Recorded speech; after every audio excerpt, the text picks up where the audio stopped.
In Singapore, you have very similar conditions. You earn a salary while you're training of $30,000 to $50,000. That's while you're getting trained to teach. And then when you come into teaching, you earn as much as a beginning doctor in government service. Intensive mentoring, that in addition to the collaboration time, they have 100 hours a year of professional development. That turns out to be about 12 days a year. Remember when California had professional development days? I think at one time it was 10 days a year, wasn't it? 8? So one of those things that we need to go back to the future to restore. Lots of work around action research and lesson study to try things, study them, see how to make them better. And then elaborated career ladders that are built on this notion that teachers are the most precious resource. As Prime Minister Lee Hsien Loong put it in 2006, and you'd hear a lot of these kinds of statements from leaders in Singapore, just as a country is as good as its people, so its citizens are only as good as their teachers. If you go to Korea, there's a saying, don't even step on the shadow of a teacher. I love it. Great respect for teachers. Also in Finland, although it was not always true in Finland, and it has not always been true in these countries. So they built that respect for teachers. And in Singapore, there's a very well-developed evaluation system that allows people to get feedback, and one of the things they continually evaluate is your leadership capacity. And then teachers can go on to one of 3 leadership tracks: to become a master teacher, to become a specialist in curriculum or assessment, or to become a principal. They're always looking for talent, giving people opportunities to try out leadership roles, and then they are trained at government expense to move along these career ladders.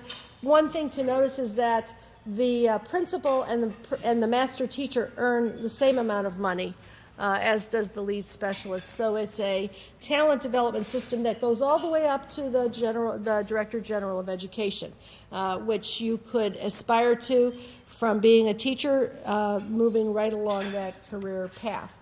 The evaluation and career development system focuses on the whole child. What do they evaluate teachers on? They say, are you taking care of your children's spiritual development, physical development, moral, social, emotional, and cognitive development? There's a whole child perspective.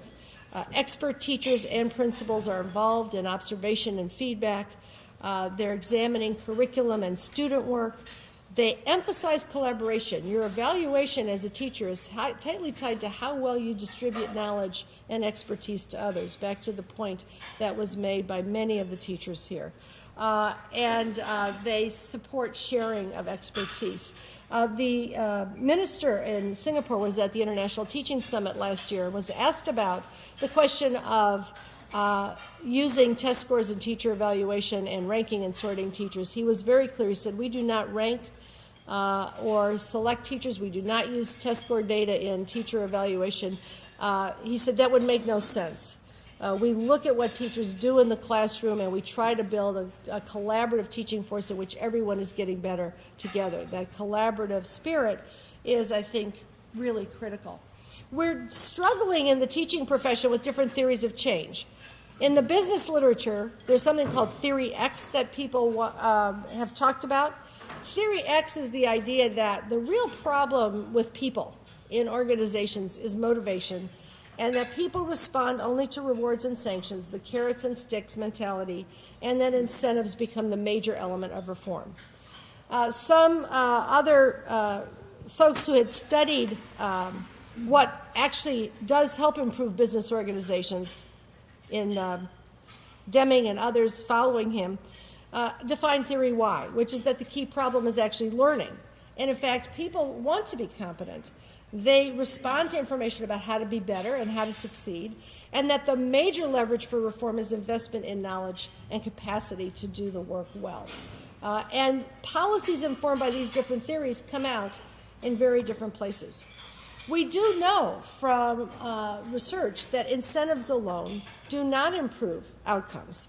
In fact, there have been 2 big experimental studies just in the last year or so that have found that annual bonus pay for teachers allocated competitively based on test scores has not improved student achievement. One of those studies was done by a team in Nashville.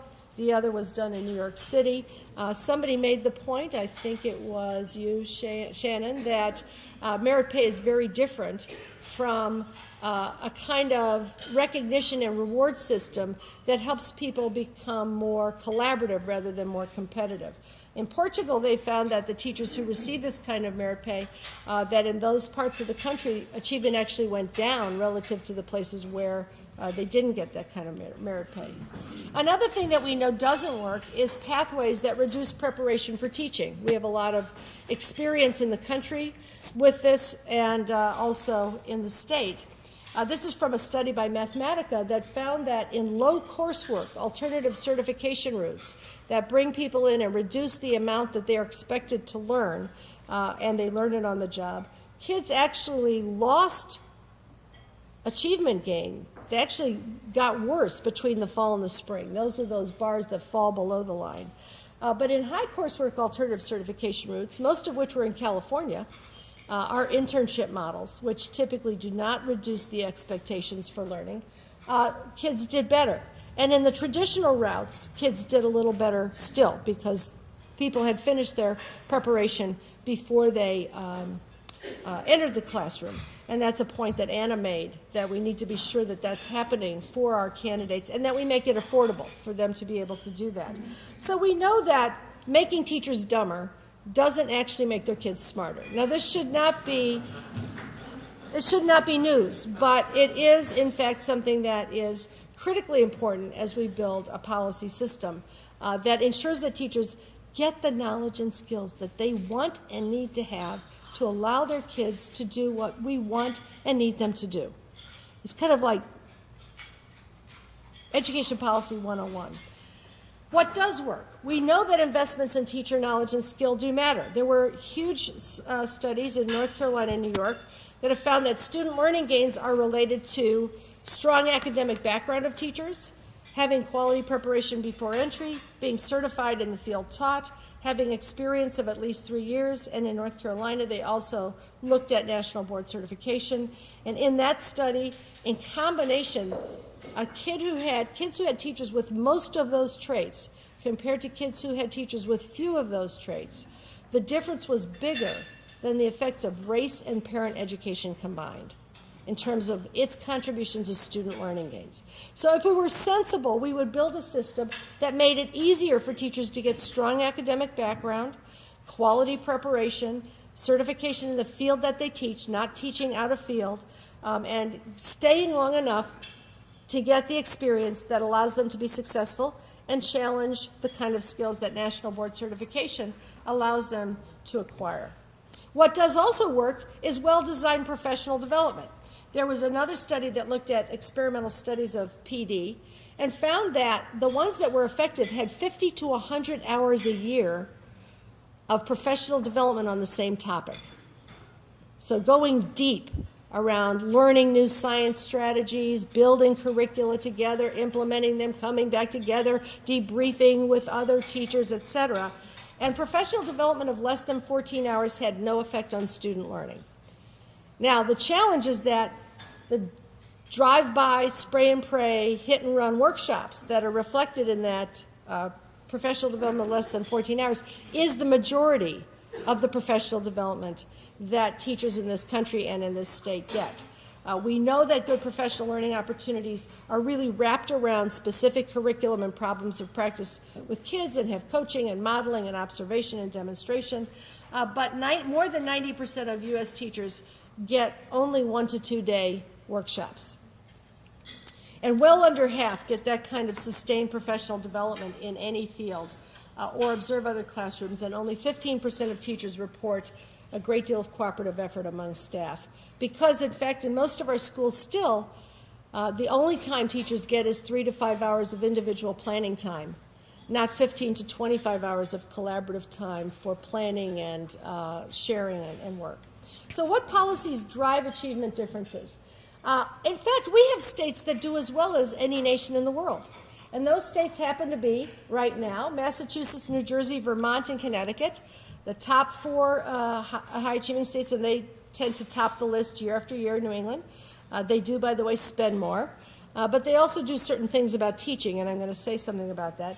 At the bottom of the country are, in order from the bottom, Washington, D.C., Mississippi, California, and Louisiana. So we have effectively made ourselves a southern state. I think Peter Schrag wrote a book called The Mississippification of California, or he talked about that in the book. What was the name of that book? You probably know, John. But anyway, we have a ways to go, but we can cover this difference. One of the things I want to point out is that Massachusetts and Vermont are pretty affluent states with pretty homogeneous populations. The two states up here, New Jersey and Connecticut, that have large numbers of students of color, large numbers of language minority students, and large numbers of low-income students, are the ones that probably have the most to teach us about how to improve achievement. And Connecticut did not used to be high achieving.